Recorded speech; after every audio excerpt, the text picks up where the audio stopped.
Pregnancy conceive થઈ એના 4 મહિના પછી મને જાણ થઈ હતી કે ESICમાંથી આવી રીતે બેનિફિટ્સ મળે છે અને 6 મહિનાની ESIC તરફથી આપણી સેલરી પણ ચાલુ રહે એ પ્રકારની યોજના ગવર્મેન્ટ દ્વારા લાગુ કરવામાં આવી છે.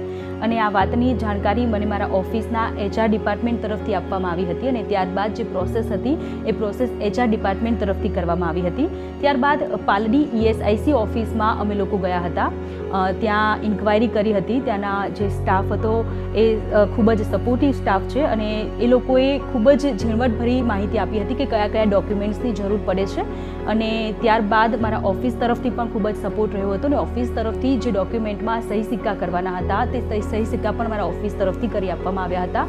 ત્યારબાદ ત્યાં ESICની ઓફિસમાં ડૉક્ટર્સ પણ અવેલેબલ હતા. એ ડૉક્ટર્સે મારું 2 થી 3 વખત ચેકઅપ પણ કરેલું છે અને ત્યારબાદ એ ચેકઅપ કર્યા બાદ જ્યારે આખી પ્રોસેસ કરવાની હતી એ આખી પ્રોસેસ અમે લોકોએ ગવર્મેન્ટ હોસ્પિટલમાં ડિલિવરી કરાવેલી છે. એટલે ત્યારબાદ હોસ્પિટલ તરફથી જે કાગળ લેવાના હતા એ કાગળ, ESIC તરફથી જે કાગળ ડોક્યુમેન્ટ્સ લેવાના હતા એ ડોક્યુમેન્ટ્સ લઈ અને ઓફિસ ગયા. ઓફિસમાં સહી સિક્કા કર્યા અને ઇન્સ્ટોલમેન્ટમાં મને મારી જે સેલરી છે તે સેલરી મને ઇન્સ્ટોલમેન્ટમાં મળેલી છે. એટલે કે ESICની પાલડી ઓફિસવાળી જે બ્રાન્ચ છે ત્યાંથી ખૂબ જ સપોર્ટ મળેલો છે અને એ લોકોના સહયોગથી અને ઓફિસના સહયોગથી મને મારી 6 મહિનાની પેઇડ લીવ ESIC તરફથી મળેલી છે.